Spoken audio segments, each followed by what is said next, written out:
The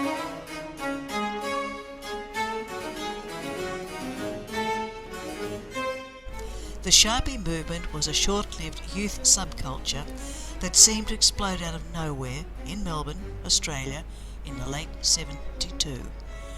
I can still remember the moment when I first noticed the tougher kids at my school turning up in strange clothes and haircuts. It seemed that within a matter of weeks, Sharpies were everywhere.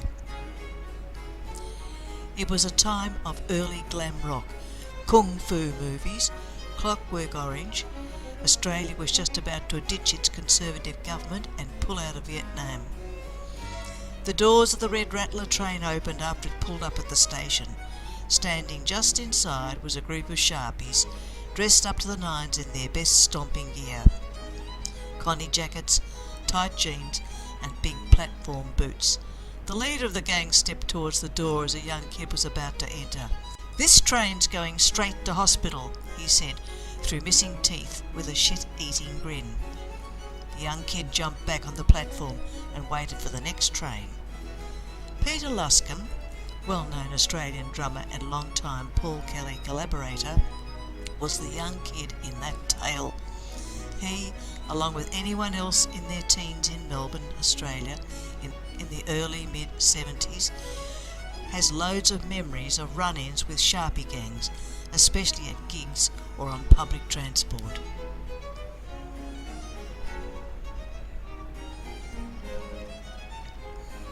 My most vivid memory was, as a long-haired 16-year-old, going to the Sunbury '74 Rock Festival in a caftan. I know, don't snigger.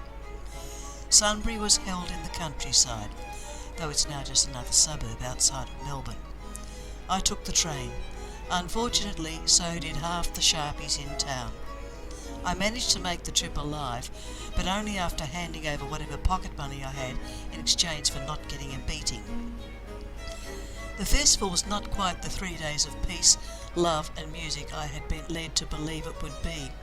It was dust, scorching heat, no toilets to speak of, and a lot of drunk, aggressive people, standing on a hot, dusty hill late at night watching Queen try to play, whilst being abused by thousands of Sharpies, "Poofters! Poofters!" and being bombarded by beer cans. I realised I was in hell. I left and hitched a ride back to town.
I got no idea what this song means.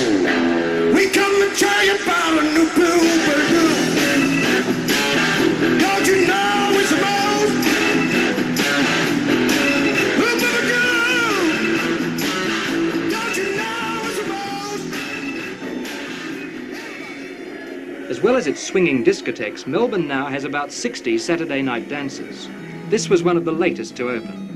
It aims at running a dance for more than 1,500 teenagers with a discotheque atmosphere. The night it opened, Normie Rowe made his farewell appearance here. But that wasn't the only reason the management wanted half a dozen bouncers and 2 police wagons standing by. At most of the discotheques and dances, there's the danger of brawls between the Sharpies and the mods. The mods tend to have long hair and wear mod gear. The Sharpies have short hair and sometimes baggy trousers.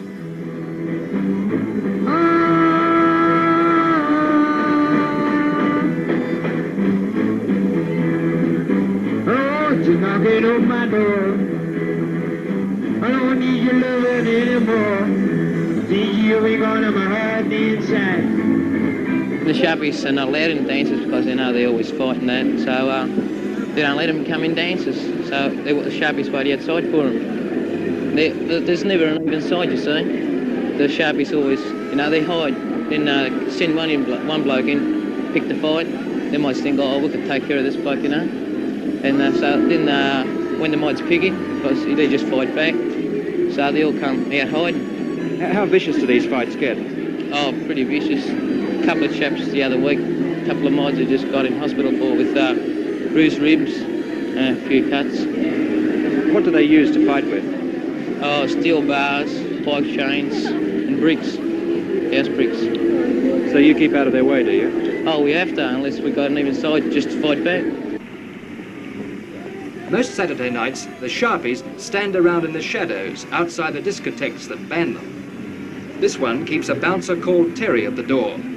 Terry's 6'6" and weighs 18.5 stone. Oh, they call us queers, sharpies, idiots, and they sling off us just because we're well dressed. What do you call them? Oh, well, what do you reckon? What do they look like? Do you want me to say while there's cameras on me? What normally happens when you meet a mod in the street? Well, they look at you once, you ignore them. They look at you twice, you ask them what they want. They look at you a third time, you block them. And what usually happens after you block them? They start brawling, most of them. How much strife have you got into talking to mods in the street? What strife? Oh, I've been in a couple of fights. What's happened in that?